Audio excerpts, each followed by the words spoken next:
Hi guys, it's Ty and welcome back to my channel.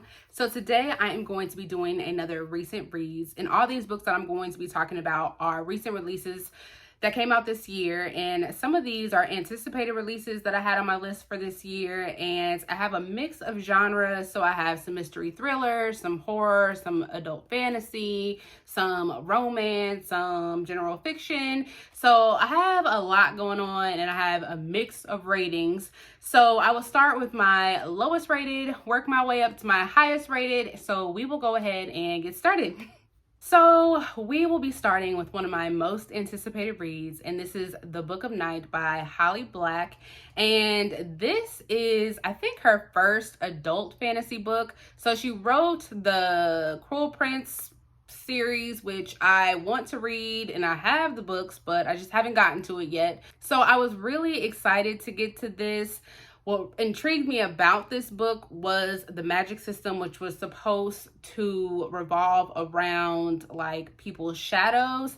But I unfortunately had to DNF this because this just wasn't gelling with me. So I made it just under 60 pages before I had to put this book down, because the thing that intrigued me the most was the thing that was confusing me the most, which was the magic system. As far as I got, the only thing that I can tell you about this book was it was about this girl by the name of Charlie, and from what I gathered was she used to be like this bad girl, and she used to be like a thief, but she was trying to change her life, and she was working as a bartender.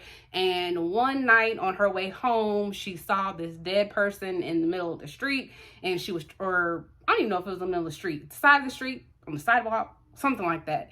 And she was trying to figure out what exactly happened and why was this person murdered. And so she was trying to figure that out. And then she found out that this person was actually trying to look for this like magical book that had a really significant importance. And then we started getting some information about the magic system. That's where I was getting lost. And I just, at that point, was like, this isn't making any sense to me. Nothing about it was keeping my attention, and none of the characters.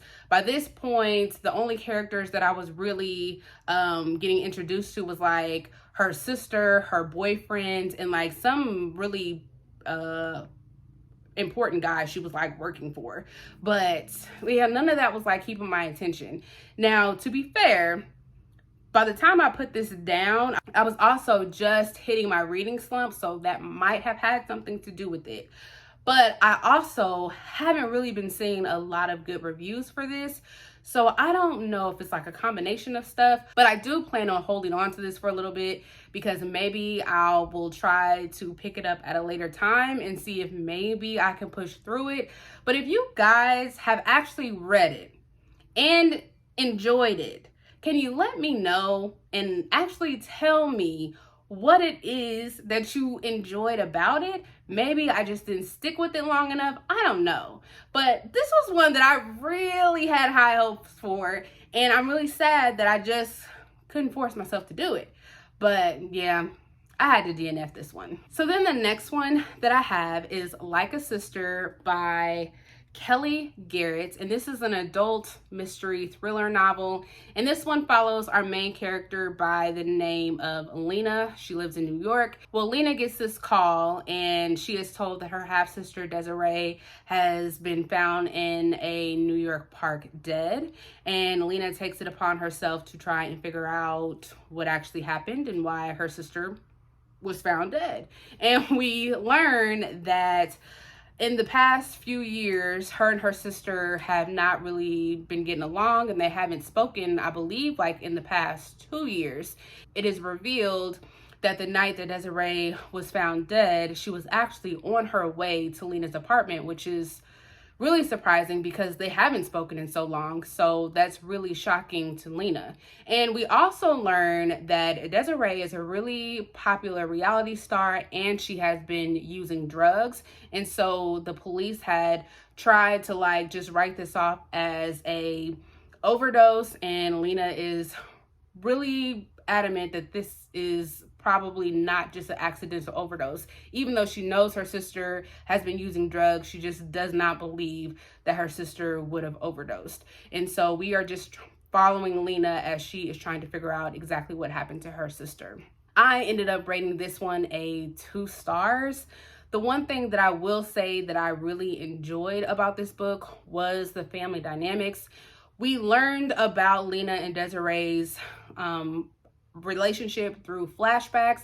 I have a soft spot in my heart for any book that talks about anything that has to do with like sisters and their relationships, just because I'm close to my sister. But I did like learning about their relationship. And we find out that they are half sisters, like I said, and they have the same father. And we get some backstory on their relationship with their father. And I just pretty much liked learning anything that had to do with like their family, and that pretty much was where it ended with what I enjoyed about this book. So where this book kind of lost me was like with the mystery aspect of it, because we started learning different things, but then not going back to like the stuff that we learned. So there were like characters that were introduced, but then we would never get any more information about these characters. There was like things that we learned about Desiree and pieces of information that were given to us, but then it was never like explained later, or we never got reasons on why this information was given to us. It was like we were being led down different paths just to be led down these different paths. So I just didn't really like that or understand why the author was really doing that.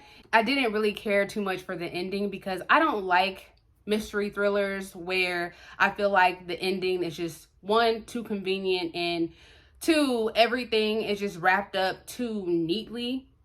And I'm just like, that would just never happen. Like, it just would never happen like that.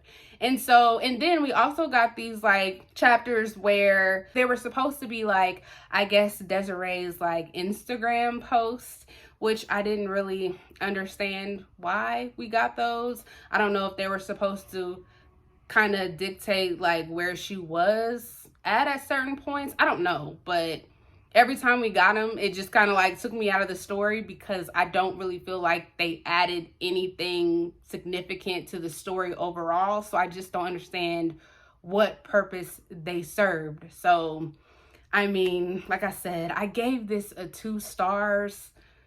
It's one of those books that I feel like I definitely will forget here within the next couple of months.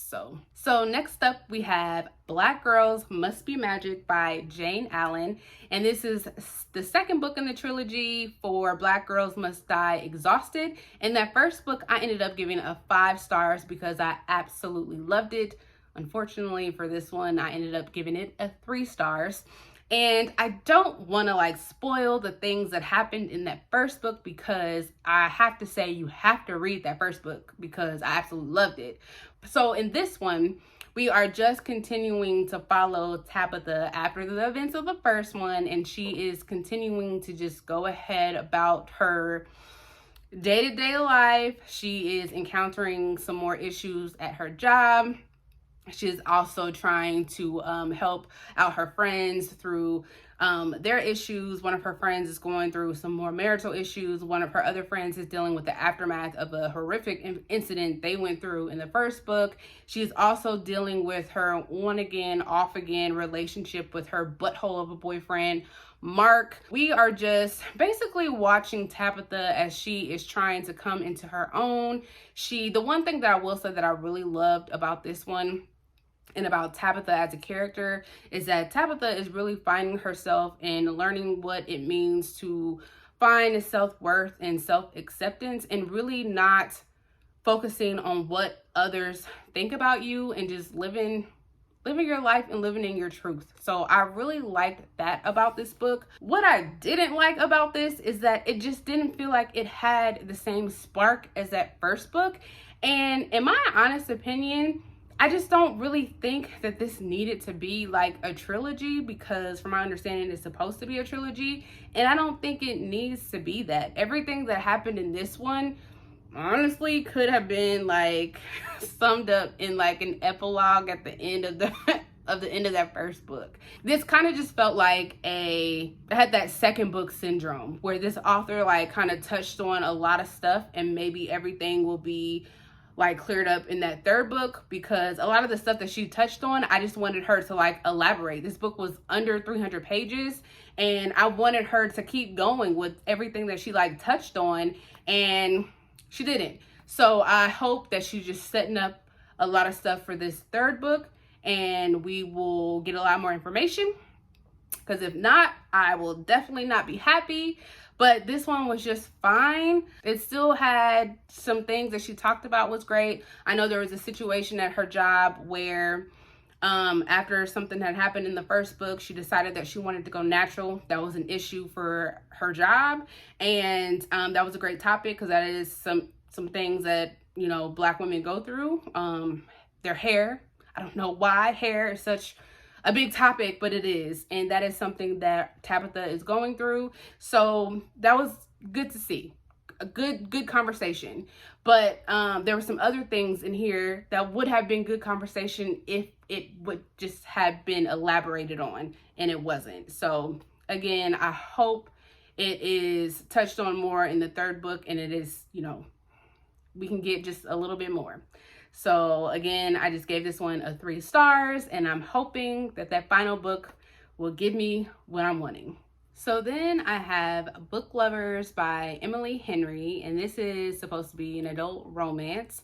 And so we are following one of our main characters, Nora, who is a literary agent. And so she and her sister Libby have decided that they both need a vacation, especially her sister Libby, who is pregnant. And so they decide that they want to take a vacation from New York and go to North Carolina for a month, just to kind of relax and spend some time together. And while they're there, within like their first like 2 or 3 days, Nora ends up running into one of her rivals, which is Charlie, who is an editor. And so as soon as they like run into each other, sparks fly, and the story kind of takes off from there. This is also one of my most anticipated reads for the year. I ended up giving this one a 3 stars, and kind of disappointing because everybody is like raving about this book, and I just thought it was fine. Like, the romance between Nora and Charlie to me is fine. They had a few cute moments, I guess. But my main problem with this book is they are supposed to be rivals. And I didn't get like any of that vibe. When I hear about 2 people that are supposed to be rivals, I'm thinking that they are supposed to have like a little back and forth. They're supposed to be arguing. They're supposed to not be getting along. That is not what happened between them. In the prologue, they had like one interaction where they didn't get along and they had like a little, you know, banter back and forth. I thought that we would get more of that once they met in North Carolina, and I would have been all fine with that if that's how it started and we kind of would have led up to the romance. But it was like as soon as they met in North Carolina, like sparks were flying and the romance was blooming right away. I was like, okay, that's not what I thought was supposed to happen. And so not only that, but then the story was also, to me, more focused on the relationship between Nora and her sister Libby. Again, I'm all for stories where like we're focused on like 2 sisters, and in their situation, Nora is the older sister. She's really overly protective over Libby. She dang near won't let Libby make any of her own decisions, and she's like overbearing. It's ridiculous at a certain point. I can see why like Libby wants to get away from the girl, but I just felt like this book was more focused on that relationship than the relationship of Nora and Charlie. And I mean, that's fine, but that's not what I thought this was supposed to be about. I thought it was supposed to be about Nora and Charlie. I don't think it was an even mix, I guess. So that was a little bit disappointing. And it's not that it was a bad story between them. It's just not what I thought that I was gonna get. So I mean, overall, I just thought the story was fine. I don't even really have much to say about it besides it was fine, and I gave it 3 stars. Next up, we have The Children on the Hill by Jennifer McMahon, and this is an adult mystery thriller horror, light on the horror. And this is also one of my most anticipated reads for this year. And so this is told in a dual timeline. So we have a timeline from 1978 and a timeline from 2019. And so in the 1978 timeline, we are following a family. So we have a grandmother that is a psychiatrist, and she has her 2 grandchildren, Vi and Eric. And so the grandmother, one day she brings home this little girl by the name of Iris who doesn't speak, and she kind of just like pushes them off to her grandchildren. It's like, hey, Iris doesn't talk, you guys should play with her, see if you guys can kind of get her out of her shell. If she does talk, make sure you guys let me know. And they're like, okay. So Iris is actually there to live with them, and so, you know, they're playing with Iris, trying to get her to come out of her shell. She actually does start to open up to them. And Vi and Eric are actually like proclaimed monster hunters. And they invite her to be part of their monster club. And so they start to notice that something is kind of weird with Iris, and they learn that maybe monsters might just be real.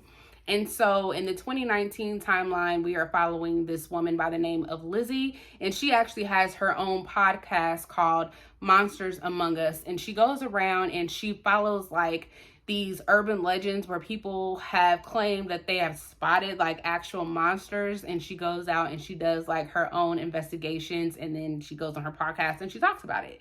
And she has been focused on areas where people have gone missing, and she has been trying to see if she can actually find these monsters. And she knows for a fact that monsters are real. And this is basically what this story is about, following these 2 timelines to see if monsters are in fact real. I ended up giving this one a 3 stars. My main issue with this one, I guess I could say, is that I thought it was going to be more horror, and I guess it was scary in the sense that monsters can take shape in the form of people. But I was looking more for something like Winter People. That was the other book that I read by this author. And so I was looking for something more along the vibe of that book. And so I was a little disappointed that this one didn't have that vibe. But this one was still fine. There were some reveals in this one that I was not expecting, so that was a surprise. But the thing with dual timelines that some authors do better than others is that they can make me be invested in both of them. In her other book, and I hate to like bring this up again, but that was the only other book that I read by her, but in The Winter People, that one also had a dual timeline, and I was invested in both of those timelines. But in this one, I was only really invested in the one that was from 1978. I feel like I was more invested in what was going on with the kids. I feel like more was happening in that one. So like I said before, the kids were in this like monster club, and so we got snippets of like their monster book that they made. And so they were like, I guess, documenting all like the monsters that they found, so we got to see that.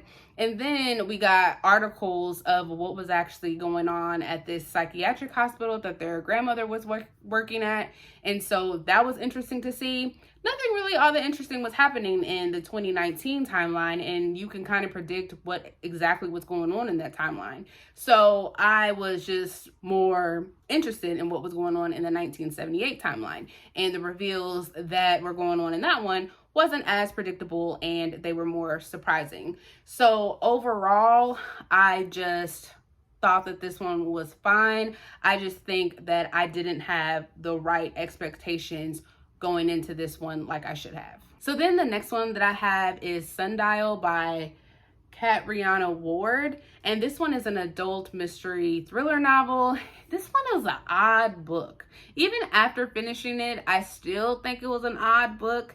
So this one follows our main character, and she's the mother, and her name is Rob. Yes, I said Rob. And so she feels as though she is not connecting with her daughter, her older daughter, Kellye, like she should. And so we learn early on in this story that there's a lot going on within this family. So her and her husband, Irving, don't get along. There's a lot of domestic violence that is going on between the two of them. They argue a lot. I believe he has like put his hands on her a couple of times. So that's already a situation within itself. The two daughters, they don't get along either. So the older daughter, Kellye, and their younger daughter, Annie, got some friction going on.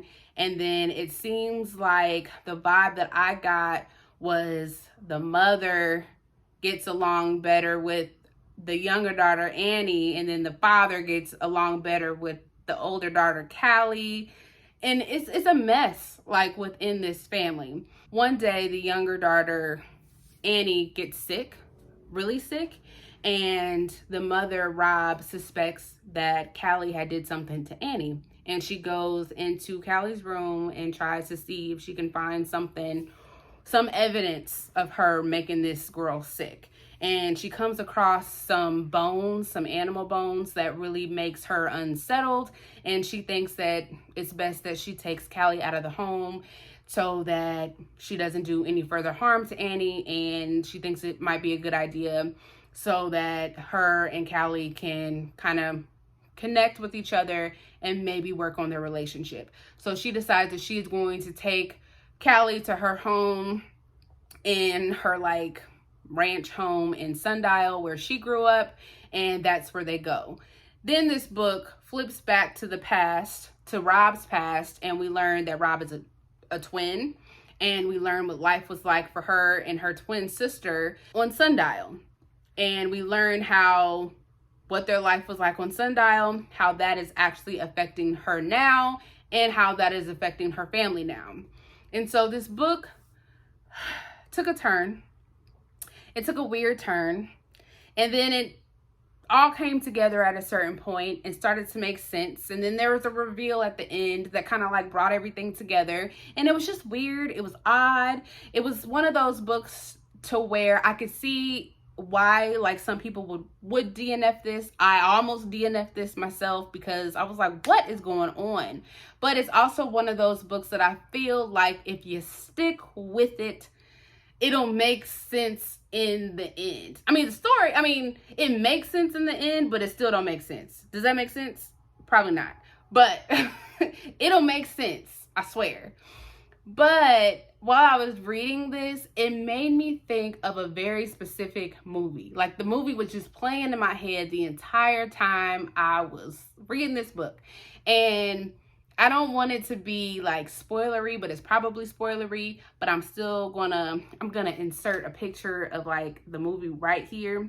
We're not gonna talk about it, but I'm just gonna insert it and you can do with it what you will. But that's what it made me think of. So yeah, so I ended up giving this a 3 stars. I thought it was fine. This took a lot more brain power than I wanted it to take for me to try to understand what was going on.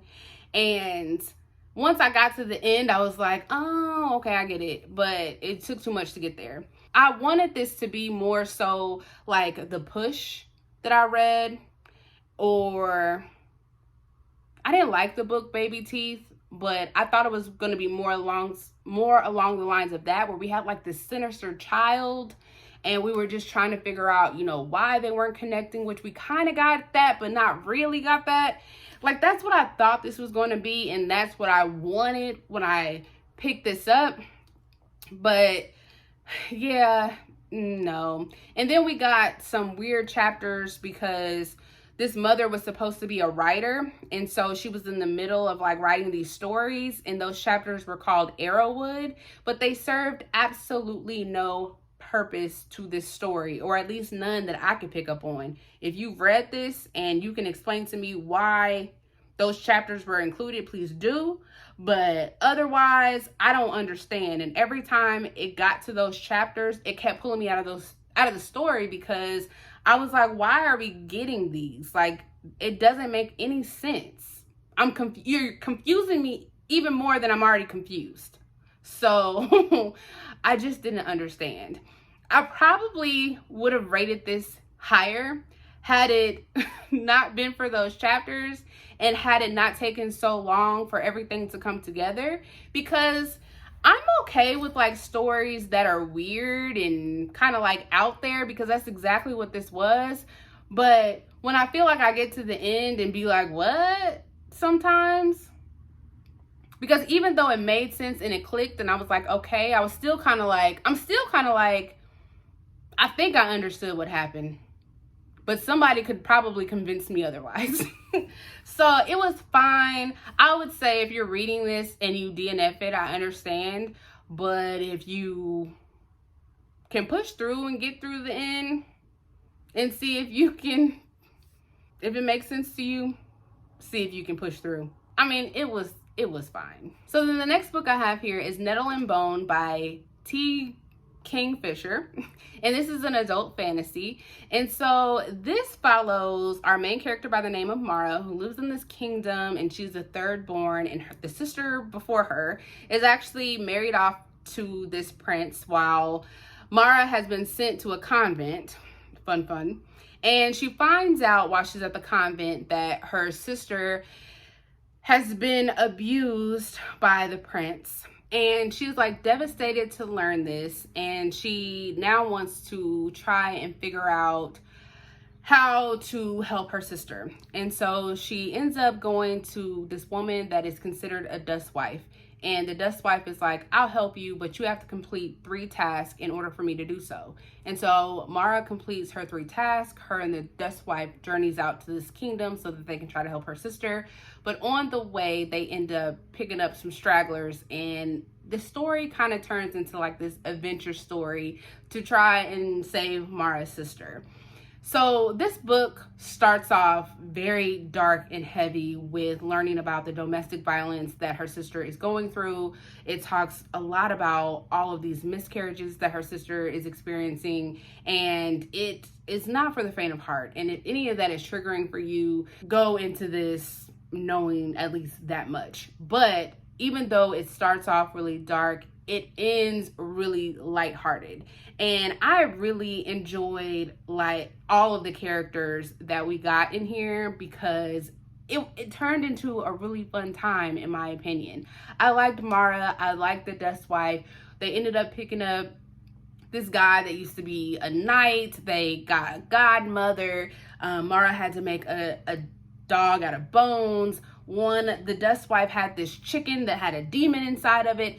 It was great, especially all of the banter in between them, and then the things they got into trying to get her sister away from this prince. It's a really short story. Again, starts off dark, ends up lighthearted. It reads just like a fairy tale. And as much fun as I had with this one, it makes me want to pick up something else from this author, and I probably will. I ended up rating this one a 4 stars. So then the last book that I have here is The Hacienda by Isabel. And this is another one of my most anticipated reads, and this is an adult horror novel. And so this one follows our main character by the name of Beatrice. And at the beginning of this book, her father is executed, and her mother are basically left with nothing. And so they have to move in with one of their relatives. And so Beatrice believes that she needs to do something to help her and her mother, so she decides that she's going to try and marry someone wealthy, and she marries Rodolfo, and her mother is not happy because he is in the political party that turned against her father. And so she marries him anyway, and he takes her back to his hacienda. And right away, she kind of sees that something is not quite right, but she decides to kind of like brush it off. he ends up having to leave her there and take care of business in another town. And so she gets introduced to his sister, which she did not know that he had, and to some of the other workers that stays on the property. And so while he is gone, she starts to notice some other things happening on the property. She realizes that, one, his sister Juana doesn't even stay inside of the house. She stays on, like, I guess it would be like the equivalent of like a guest house. And then like some of the other servants doesn't stay in the house either. So she's technically there by herself. She's starting to hear voices. There's like weird drafts. She starts to see like things in the wall, just weird stuff that she knows should not be happening in that house. And she is scared. And so Juana and one of the other like workers there also starts to kind of like spook her out a little bit, but she's trying to like take it in stride. She's also trying to get like the place ready because she's trying to get her mom to come out there. She's trying to get a better relationship with her and kind of like smooth everything over, because ultimately she's trying to help them out.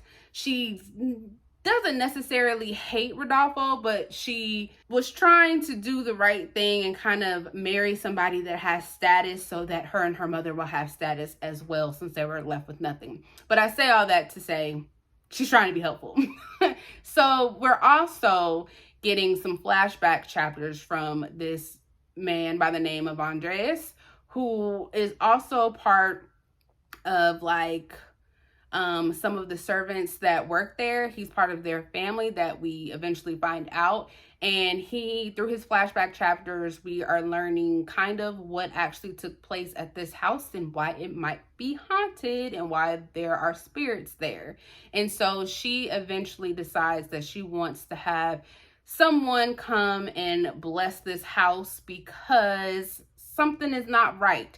And lo and behold, Andreas is one of the priests that comes and tries to bless this house. The story kind of takes off from there because Andreas and Beatrice, kind of work together to try and figure out how they are going to get rid of the spirit that has taken over this home.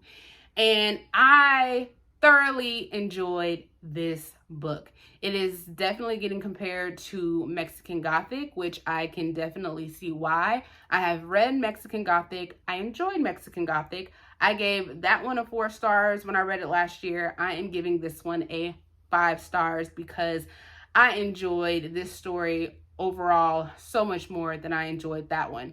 I kind of felt like in Mexican Gothic, that story was a little bit more convoluted in regards to the backstory and what exactly was going on within that mansion.